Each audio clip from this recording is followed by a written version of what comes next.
Bonjour tout le monde. Alors, est-ce que vous êtes prêts? Parce que ceci est officiellement le dernier vidéo de la série. Donc, on va compléter ensemble maintenant les dernières questions du thème 6. Puis, ça complétera la matière à évaluation pour l'examen final. Donc, je te rappelle, on va chercher à répondre aux questions du chapitre 23 dans le thème 6 sur l'évolution. Vous allez voir, en fait, là, j'ai constaté que c'était peut-être un petit peu long d'essayer de rédiger toutes les réponses aux questions. Donc, on va aller voir le corrigé de chacune de ces questions-là, après quelques explications. Puis, si vous voulez avoir plus de temps pour consulter la réponse puis méditer sur la réponse du corrigé, ben faites une pause sur la vidéo quand je vous l'afficherai, puis vous pourrez y réfléchir plus calmement. Donc, question numéro 10. Pourquoi les biologistes estiment-ils la diversité génétique et la diversité nucléotidique et en quoi consistent ces estimations? Donc, je ne sais pas si vous vous rappelez au dernier cours, dans le dernier vidéo, on, on avait discuté un peu de la dynamique des allèles dans une population. Donc ici, on aurait le temps, puis ici, on aurait par exemple la fréquence d'un allèle dans une population. Donc, avec 100%, 1.0, 0, 0.5 ici. Donc, ce qu'on disait, c'était que, disons qu'on a deux allèles. Puis, disons que je vais avoir l'allèle verte, ça va être P. Puis, on va revenir sur le P et le Q, le calcul des fréquences avec Hardy Weinberg aujourd'hui. Donc, c'est pertinent. Si on y va avec un Q ici comme ça, ben le Q, qui est la fréquence de l'allèle, dans le fond, qui pourrait être égal à la fréquence de l'allèle petit a. Puis le P qui pourrait être égal à la fréquence de l'allèle grand A. On s'intéresse donc à un gène particulier, à deux allèles particuliers de ce gène-là, non pas dans un individu, mais dans une population d'individus. Donc, disons qu'on a des coccinelles ici comme ça, puis on arrive sur une population de coccinelles, donc sans trop le savoir, il se trouve que cette coccinelle-là, c'est la fille de ce couple-là. Puis cette coccinelle-là, c'est la cousine de celle-là. Donc, autrement dit, ça ici, c'est la sœur de lui. Puis tu vois, donc, ils ont des degrés de parenté. Puis à l'intérieur d'eux, ben, il y a ce gène-là. Donc ici, on aurait peut-être un hétérozygote, un homozygote. La maman était homozygote récessive. La cousine ici est homozygote dominante. Dans chaque individu, on trouverait un génotype. Puis là, si on fait un test génétique pour aller relever là, le génotype de chacun de ces individus-là, on se trouve au total avec 1, 2, 3, 4, 5, 6, 7, 8, 9, 10 coccinelles. Puis donc là, on pourra faire, puis on va retourner faire tout à l'heure un calcul d'Hardy Weinberg. Donc le nombre d'individus est égal à 10. Le nombre d'allèles est égal à 2 fois 10, parce qu'on est avec des organismes diploïdes, donc 20. Puis là, on pourrait dire le nombre de l'allèle A, disons qu'on en compte 14, tout ça comme ça. Le nombre d'allèles petit a va en avoir combien? 6. Et donc, si je m'étire ici, P va être égal à 14 sur 20, qui est égal à 0.7. Q va être égal à 0.3. Parce que Q est égal à 1 moins P. Donc, ça serait donc notre P de 0.7 puis notre Q de 0.3. Ça serait les valeurs de fréquence allélique pour l'allèle grand A et l'allèle petit a au moment où on a fait l'étude. C'est comme une photo des fréquences alléliques à un moment X dans le temps. Donc, peut-être qu'on est arrivé là, ici. Il y a à ce moment-ci, autrement dit, si le présent est ici, ben peut-être que ça, c'est il y a 2 ans, tu sais. Puis qu'on a commencé l'étude il y a 10 ans. Là, ce qu'on disait, c'est que point Q est égal à 0.3. Si je reprends un crayon vert, ça va ressembler à quelque chose comme ça. Ça va être un peu quelque chose comme ça. Donc là, ce que je disais, c'était que... Oups, on aurait fait l'étude à ce moment-ci, à peu près. Donc tu vois que P est égal à peu près à 0.7, puis Q est égal à 0.3 à peu près. Parce que P plus Q égale 1, 100% de nos allèles. Dans un système, un gène où il y aurait seulement 2 allèles. Donc, c'est bien, on a trouvé ces valeurs-là il y a 2 ans, mais si on poursuit l'étude, 1 an plus tard, on trouve une autre valeur. Aujourd'hui, on trouve d'autres valeurs. Puis si on avait fait un suivi sur plusieurs années, on aurait vu une évolution des fréquences alléliques dans la population. Des changements causés par différentes forces. 3 principales forces. Une force de sélection naturelle, qui s'expliquerait par le fait que selon l'environnement, si c'est une année sèche ou si c'est une année humide, le fait d'avoir l'allèle grand A ou l'allèle petit a change les chances de survie et de reproduction des individus. C'est pas obligatoire. Tous les gènes n'ont pas à être adaptatifs en passant, là. Ça se peut très bien que pendant plusieurs années, l'allèle petit a n'ait aucune... L'allèle petit a puis l'allèle grand A, bref, le gène A n'aurait aucun impact sur la survie et la reproduction des individus. À ce moment-là, la sélection naturelle n'opérerait pas sur ce gène-là. Donc, on devrait expliquer les variations de fréquence allélique pour ce gène-là d'une autre façon. C'est quoi les autres façons qui pourraient expliquer ça? La deuxième grande force évolutive, c'est la dérive génétique. Donc, des effets de hasard. Si, par hasard, une famille au complet se fait éradiquer par un piège à coccinelle, là, tout à coup, on voit que l'allèle petit a vient de disparaître en proportion. Mais c'est quand même une évolution. C'est quand même un changement. L'évolution n'a pas toujours à être adaptative. À partir du moment où il y a des changements dans ces fréquences alléliques-là, puis qu'on laisse le temps agir, il se peut que si on débute l'étude il y a 10 ans, puis on regarde sur la période de temps s'il y a une évolution, un changement dans l'espèce, qu'on n'observe pas une grande quantité de changements.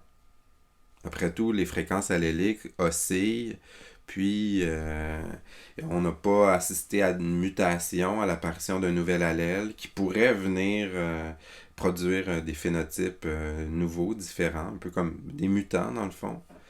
Mais on n'a pas besoin de faire apparaître des mutants tant que ça non plus, là. C'est-à-dire que, imaginons que l'allèle petit a donne une couleur très pâle aux coccinelles.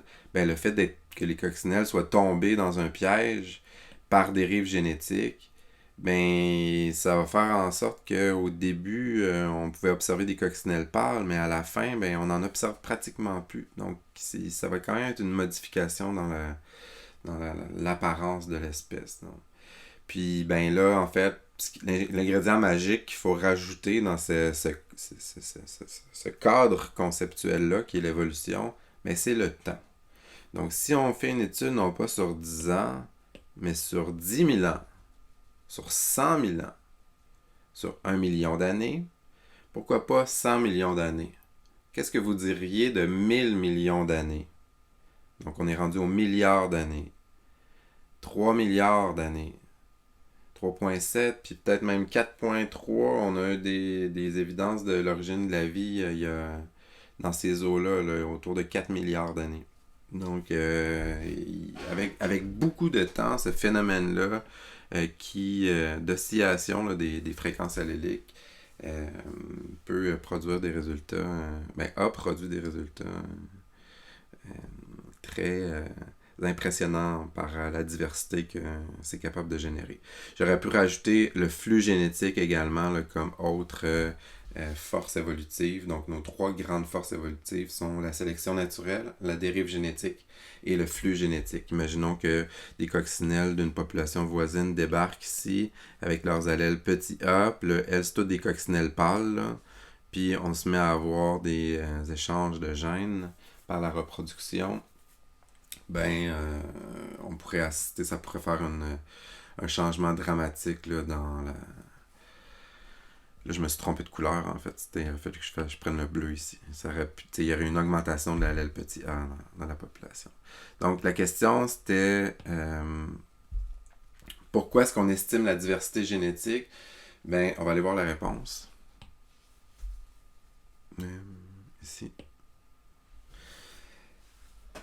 Les biologistes estiment la diversité génétique et la diversité nucléotidique pour déterminer si des populations présentent une variation génétique suffisante pour que l'évolution soit possible.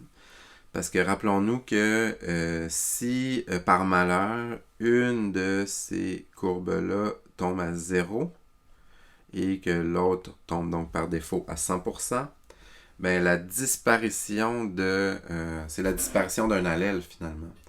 Puis, dans la nature, un gros travail de terrain qui est fait en biologie, en écologie particulièrement, c'est de déterminer la variation génétique qu'on retrouve dans les populations. Une forte variation génétique au sein d'une population, ça présente une population qui a un potentiel évolutif. Alors que si, par malheur, plusieurs animaux ou organismes sont morts, des suites, par exemple, d'activités humaines, de pollution, de dérangement par les humains, c'est la disparition de certains allèles. Puis, par exemple, ici, l'allèle grand A, imaginons que c'est les grands A qui meurent, le jour où on a besoin de coccinelles foncées, là, ça n'existe plus. On va avoir la difficulté à créer une coccinelle en laboratoire, là.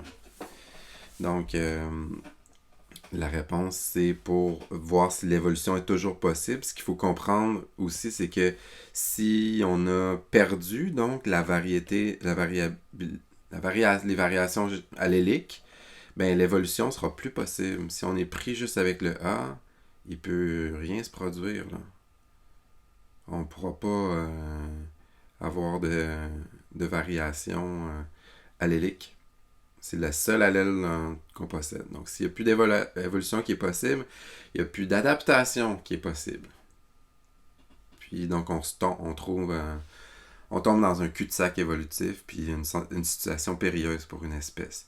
Donc, vous pouvez penser aussi à toutes les espèces en voie d'extinction. On essaie de faire la rescousse génétique, comme les grands tigres, les ours polaires, ce sont des animaux qui, dans les zoos, on essaie d'avoir de la reproduction, puis là, on fait des matchmaking avec des tigres, puis d'autres animaux, d'autres zoos à l'autre bout du monde, pour vraiment, en surveillant là, la compatibilité génétique, mais aussi la diversité génétique, pour pas que tous les allèles, grand A, restent pris en Californie, puis que le reste des tigres du monde soient fixés ou soit ne possèdent plus de diversité génétique. Donc, OK. Donc, on nous demande aussi en quoi consiste la diversité génétique et la diversité nucléotidique. En fait, c'est un petit détail, là.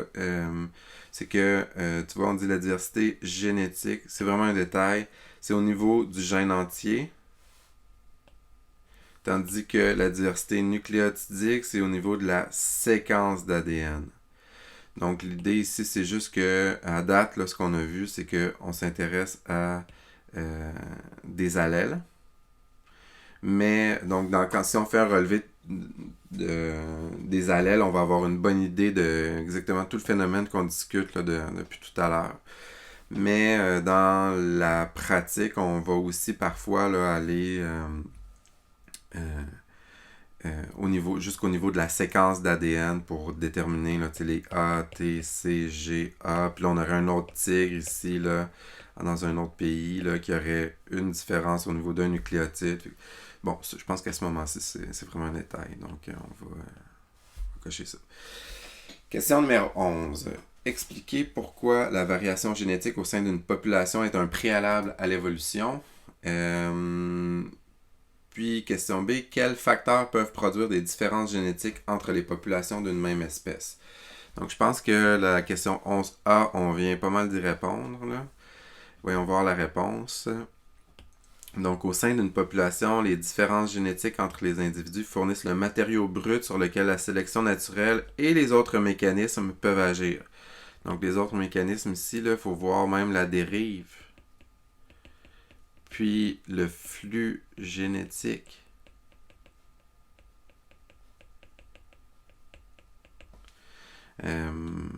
Parce que, imaginons que, ça aussi, je pense que c'est un exemple que j'avais déjà donné.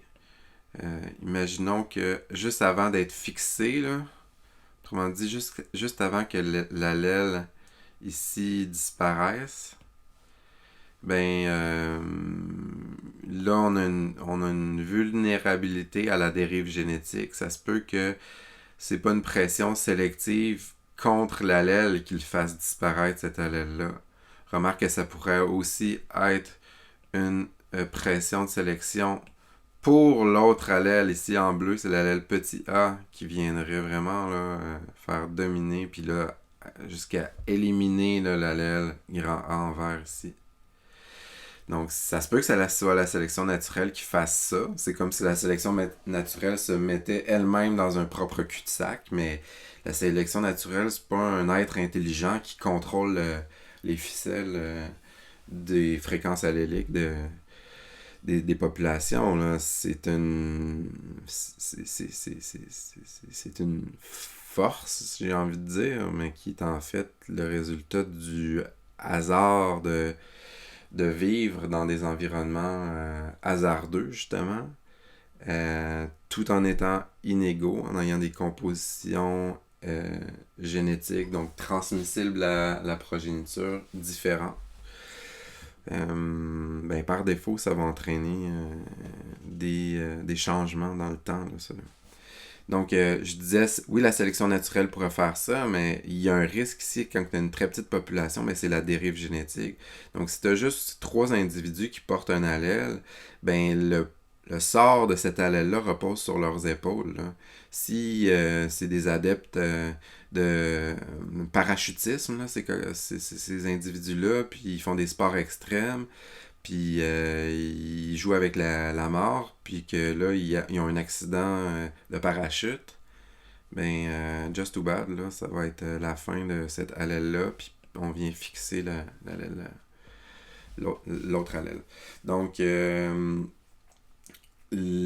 reste que la question c'était pourquoi les variations génétiques au sein d'une population sont un préalable à l'évolution. Ben, il faut que tu aies une variété génétique pour qu'il y ait du mouvement, pour qu'il y ait des modifications de la composition génétique dans le temps, donc de l'évolution. C'est un peu un argument circulaire. Si t'as pas de variation, il n'y a rien qui peut varier, dans le fond. Donc, sans ces différences, les fréquences alléliques ne pourraient pas changer avec le temps et la population ne pourrait donc pas évoluer. En B, quels facteurs peuvent produire des différences génétiques entre les populations d'une même espèce? Donc, là, on parle de c'est quoi les forces qui vont qui vont créer la diversité génétique. Donc, entre deux populations, ben, si tu t'imagines ta population de coccinelles, population de coccinelles qui habite ici, à Brossard, puis la population de coccinelles qui habite à Deux-Montagnes, ici comme ça, ben, s'il n'y a pas de flux génétique là, entre les deux, là, si on fait une barrière, puis qu'on dit que les coccinelles de Brossard sont incapables de rejoindre les coccinelles de Deux-Montagnes, ben, il n'y a donc pas de flux génétique entre les deux. Ça n'existe pas.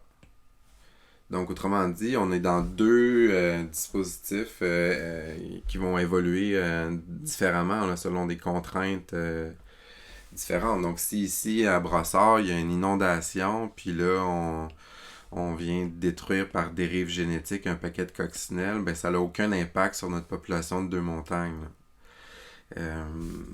Donc on verrait à ce moment-là là, des variations des fréquences alléliques qui seraient propres à chaque population. Donc ce qu'on dit ici, c'est que ça peut résulter de la sélection naturelle si différents allèles sont favorisés dans différentes populations. Donc si, par exemple, si les diverses populations ont connu des conditions environnementales différentes. Donc là, c'est ça qu'on peut s'imaginer. Si, disons ici, là, tout à coup, ça devient un environnement super humide, puis là, ça devient un environnement super sec, ben ce ne sera pas nécessairement les mêmes génotypes qui vont être sélectionnés. Ça serait la sélection naturelle. Mon exemple d'inondation, tantôt, c'était la dérive génétique. Donc, les différences entre populations peuvent résulter de phénomènes aléatoires, comme la dérive génétique, si les changements génétiques ont peu d'effets phénotypiques ou n'en ont pas du tout. Donc, c'est-à-dire que bon, c'est peut-être mal formulé un peu cette réponse-là. Là. Parce que dans le fond, la dérive génétique a rien à voir avec le phénotype. Si ça avait à voir avec le phénotype, ça serait vraiment la sélection naturelle. La dérive génétique, c'est juste le hasard. Là. C'est vraiment un accident, une catastrophe, une bad luck. Là. Donc, l'idée de la dérive génétique, c'est vraiment ça. OK. Donc, 12. Pourquoi une petite partie seulement des mutations qui se produisent dans une population se transmettent-elles à la descendance? OK. Je ne sais pas si vous avez une petite idée là-dessus, là, mais nous, ce qu'on a étudié, c'était que dans une cellule eucaryote qui a de l'ADN, il peut y survenir des mutations, particulièrement au moment de la réplication de l'ADN, là, quand la cellule se divise en 2 cellules filles, puis qu'elle doit recopier son matériel génétique au moment de la phase S de l'interphase, si tu te rappelles bien. Donc, tout à coup qu'il arrive une mutation, poum, poum, poum, ici comme ça, ben la mutation va être transférée aux 2 cellules filles. Mais si cette cellule-là, d'après vous, ça arrive souvent des mutations? Oui, ça arrive. Mais l'idée, c'est qu'on a quand même une machinerie enzymatique là, qui va surveiller l'apparition des mutations dans le noyau, puis qui va tenter de réparer les mutations lorsqu'elles surviennent. Donc, ça arrive, mais on veut pas trop que ça arrive non plus. Donc, parce que ça pourrait détraquer parfois grandement là, le cycle de vie de la cellule et de ces cellules filles qui suivront. C'est d'ailleurs la problématique à la base du cancer, puis de toutes les maladies qu'on appelle le cancer. Mais donc, ça arrive. On veut pas trop que ça arrive souvent. Mais qu'est-ce qui arrive, c'est que si ça arrive dans une cellule de la peau du front, mais ça ne sera pas transmis à des cellules filles qui vont se retrouver dans la génération suivante. Là. Pour qu'une mutation intègre une population, puis là ici j'aurais pu faire apparaître là, une nouvelle je vais prendre en bleu pâle, disons là. Tout à coup, il y a un nouvel allèle qui arrive ici par mutation, puis là tout à coup il va faire son bonhomme de chemin, puis il peut augmenter en fréquence. Mais on va avoir le même problème hein, ici là, qu'on avait tout à l'heure. Hein. Premièrement, là, l'allèle, lorsqu'il apparaît, là, il va apparaître dans un individu. C'est une mutation, ça apparaît pas dans toute une population, c'est dans un individu. Donc, ça va apparaître par définition avec une fréquence allélique très, très, très, très faible dans la population. Alors, qu'est-ce qui risque d'arriver à ce moment-là? Le danger, c'est que plutôt que de s'en aller puis d'intégrer la population d'allèles de la population d'individus, ben c'est la dérive génétique, hein, étant donné que la fréquence est très faible. Il peut très bien, disons qu'on a notre petite coccinelle mutée là, qui vient d'apparaître là, ici. Là, bonjour, je suis un mutant. Là, là, le sort du monde de cette nouvelle mutation-là repose sur cette coccinelle-là. Puis tout à coup que un oiseau passe par là, puis la trouve cute, là, cette coccinelle-là, puis décide de l'engloutir. ben c'en est fini de cette belle promesse de nouvelles mutations qui auraient peut-être pu secourir là, l'espèce de coccinelle du monde entier. Donc, tu vois, il y a un phénomène on dit stochastique, ou probabiliste, ou en tout cas aléatoire ici, là, qui est la dérive génétique. Si l'allèle est peu fréquent dans une population, ben, il y a plus de chances de disparaître de la population qu'un allèle qui serait très présent dans une population. Et ça, c'est une des raisons. Mais l'autre raison, c'est que ta mutation ici, donc, c'est pas une mutation qui va se produire dans une cellule de ta peau, de ton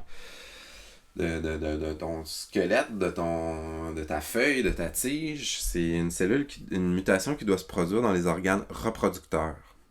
Donc, il faut que ça intègre les gamètes pour que ça soit transmis aux générations suivantes.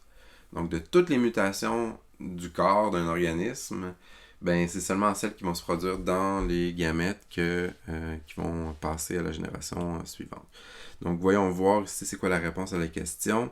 Pourquoi une petite partie seulement des mutations qui se produisent dans une population se transmettent-elles à la descendance? Donc, tu vois, c'est ça. Plusieurs mutations surviennent dans les cellules somatiques qui ne produisent pas de gamètes, de sorte qu'elles s'éteignent avec la mort de l'organisme. Parmi les mutations qui ont lieu dans les lignées cellulaires qui produisent des gamètes, bon nombre n'ont pas d'effet phénotypique, donc ça, je n'avais pas pensé à ça, sur lequel la sélection pourrait agir. D'autres ont des effets dommageables, bon point, qui rendent l'augmentation de leur fréquence improbable, puisqu'elles réduisent le succès reproductif de leurs porteurs. C'est vrai, des mutations défavorables, ben, la sélection naturelle va avoir plutôt tendance à les éliminer, en fait. Puis, ça me fait penser, si je reviens, en fait, je passais un peu à côté de l'explication, mais ben, non, on n'est pas passé à côté de l'explication, en fait. Parce que, c'est quoi les grandes forces évolutives? On aurait dû peut-être se faire un check après chacune de nos s'assurer qu'on parle de nos 3 grandes forces évolutives. Tu as la sélection naturelle, la dérive génétique, puis le flux génétique. Ici, le flux génétique n'a pas vraiment rapport. Je te dirais dans un graphique, c'est-à-dire qu'il faudrait que tu aies une migration, puis ça pourrait arriver, mais c'est pas vraiment de ça qui est question ici. C'est comment faire pour qu'un nouvel allèle gagne en fréquence dans une population. C'était ça la question, dans le fond.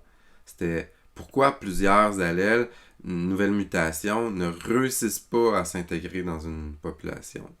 Mais là, tantôt, j'ai parlé de dérive génétique qui disait que c'était plus probable que l'allèle ici s'éteigne juste par un phénomène aléatoire, tu sais, que l'individu mutant ne réussisse pas à laisser de descendance, finalement. À partir du moment où ce mutant-là, tu sais, a des enfants, ben là, ça augmente les chances. Puis dans la 3e génération, déjà, tu sais, t'as 4 têtes là, sur qui miser plutôt que juste une. Fait que donc, quelle est la force qui va contrecarrer la dérive génétique? Ben, c'est la sélection naturelle. Si la mutation procure un avantage à l'individu, ben, puis que ce mutant-là, il est hot, là, puis que ça lui procure un avantage, mais premièrement, il va risque d'avoir des chances d'accouplement. Okay? Il va peut-être être plus fort, plus beau, survivre plus longtemps, puis ou plus caché des oiseaux, ou quelque chose comme ça. Ben, s'il y a moindrement un avantage, les probabilités sont qu'il survive, puis qu'il laisse une descendance. Fait que tu vois, ici, on a comme 2 forces probabilistes, en fait. Là, on lutte entre 2 probabilités. La probabilité de survivre ou de mourir. Puis la dérive génétique a tendance à éroder ou à diminuer la diversité allélique dans une population. Puis la sélection naturelle va avoir tendance bien souvent à augmenter la diversité génétique dans une population. Mais pas nécessairement uniquement. On va voir d'autres exemples un peu plus tard. Ok, donc c'est bon pour cette question-là. Question 13. Qu'adviendrait-il avec le temps de la variation génétique d'une population qui cesserait de se reproduire par reproduction sexuée mais qui continuerait de se reproduire de manière asexuée? expliquer votre réponse, voir le concept 13.4.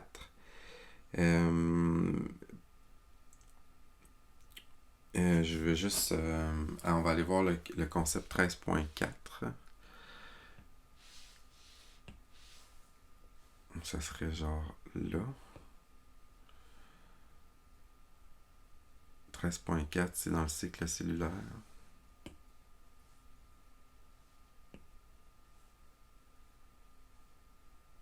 « 13.3. Ah oui, c'est ça. Ça, c'est pas fou d'aller regarder ça. Tu vois, dans le fond, je vais vous inviter à aller lire le concept 13.4, qui est à la page 291. Parce que ça, c'est quelque chose qui, au moment où on l'a vu, faisait pas mal moins de sens qu'aujourd'hui, en fait. Fait que là, on parle de l'assortiment indépendant. La variation génétique, en fait. Donc, les grandes sources de variation génétique par la reproduction sexuée, c'est l'assortiment indépendant des chromosomes. Le fait que les bleus peuvent s'en aller d'un côté, les rouges de l'autre, ou bleu-rouge d'un côté, rouge-bleu. C'était ça qui avait fait en sorte qu'on avait dû faire les différentes alternatives là, quand on faisait nos dessins de méiose. Donc ça génère différents types de gamètes. L'enjambement va générer des nouvelles combinaisons, donc augmenter la variété génétique dans une population. Et la fécondation aléatoire, qui est le fait que on mélange un gamète d'un individu avec le gamète d'un autre individu. Donc, c'est une nouvelle combinaison d'allèles là, à chaque nouvel enfant. Donc, tu vois ici ce qu'on dit. Puis je pense que c'était le morceau du vidéo qui manquait une portion de l'image. Là. Chaque gamète mâle et chaque gamète femelle représente une seule des 2 à la 23 combinaisons chromosomiques possibles en raison de l'assortiment indépendant. Donc, juste à cause là, de ce phénomène-là ici, là, pour savoir combien de gamètes, si tu vois, on en a 1, 2, 3, 4, chez un organisme qui aurait un nombre haploïde, nombre haploïde égale à 2. Puis le nombre diploïde, là, je te rappelle, ce serait 2n, donc 4. C'est pour dire, le nombre haploïde, c'est le nombre de chromosomes différents. Ici, tu as une première paire de chromosomes très longue, puis ici, une deuxième paire plus courte. Chez l'humain, le nombre haploïde, c'est 23.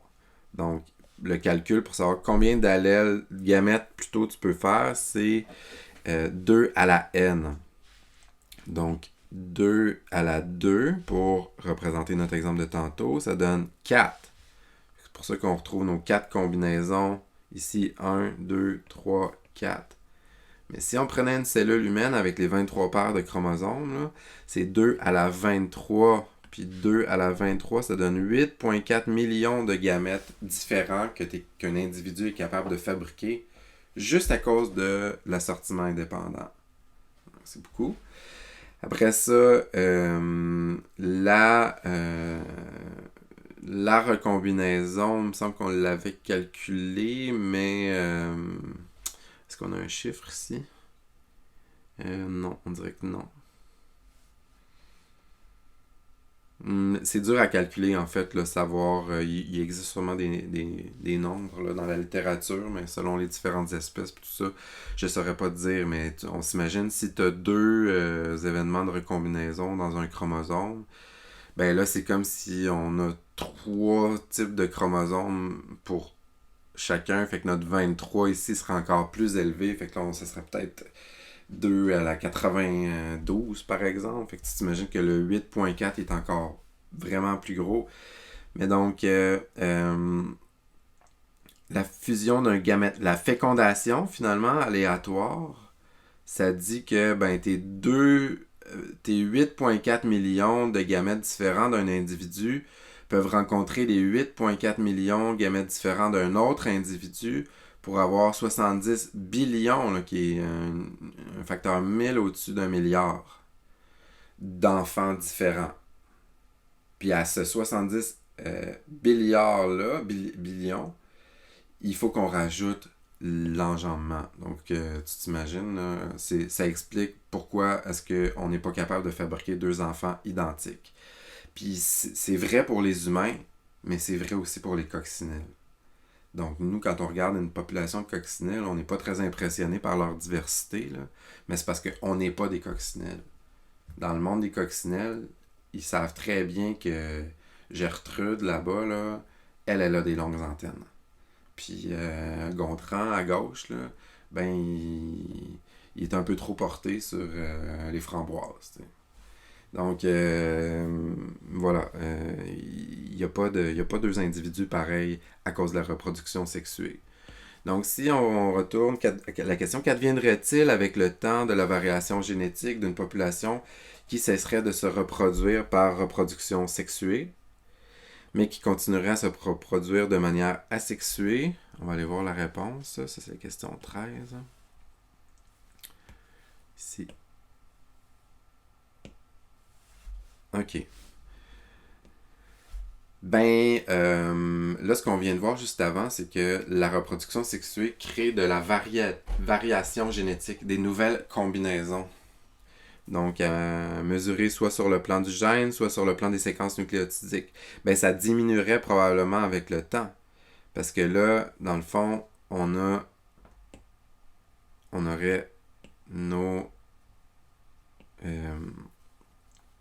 fréquences alléliques. Disons que j'aurais un P ici comme ça, puis un Q ici comme ça, puis là, on pourrait les faire danser comme ça dans le temps, selon les pressions de sélection naturelle, la dérive génétique et le flux génétique. Mais là, si on arrête de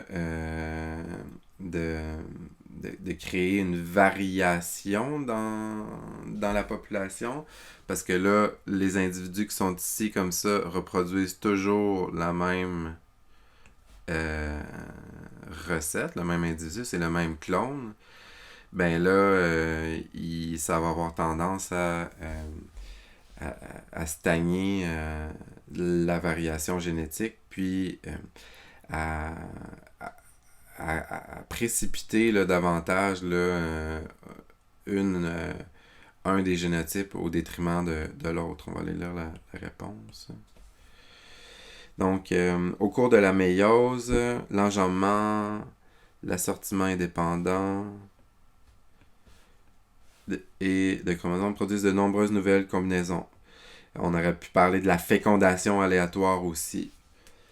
De plus, une population offre un grand nombre de combinaisons possibles et la fécondation réunit des gamètes d'individus dont les antécédents génétiques diffèrent. Donc, on a là, la fécondation aussi. Par conséquent, par l'enjambement, l'assortiment indépendant des chromosomes et de la fécondation, la reproduction sexuée brasse les allèles et amène de nouvelles combinaisons à chaque génération. Sans la reproduction sexuée, le taux de formation de nouvelles combinaisons d'allèles serait considérablement réduit, ce qui diminuerait la variation génétique. Puis, ben, comme on l'avait vu à la question précédente, si on a moins de variation génétique, on a moins de ressources pour faire face à l'évolution, au changement de l'environnement. OK. Donc, on va dire que ça, c'est beau. Puis, savez-vous quoi? J'ai commencé la vidéo en disant « Tadam! C'est aujourd'hui qu'on termine » ou c'est dans ce vidéo-ci qu'on termine. Mais là, je me rends compte que... Ben, je m'en doutais que ce serait un peu long, puis je m'emballe, puis j'en donne des explications. Fait que plutôt que faire une vidéo de 2 heures, je vais m'arrêter ici pour celui-là. Puis, on va aller faire une autre vidéo pour le 23.2. Une autre vidéo pour le 23.3, puis probablement une autre vidéo pour le 23.4. Donc, il nous en reste 3 à la série, mais on achève. Courage!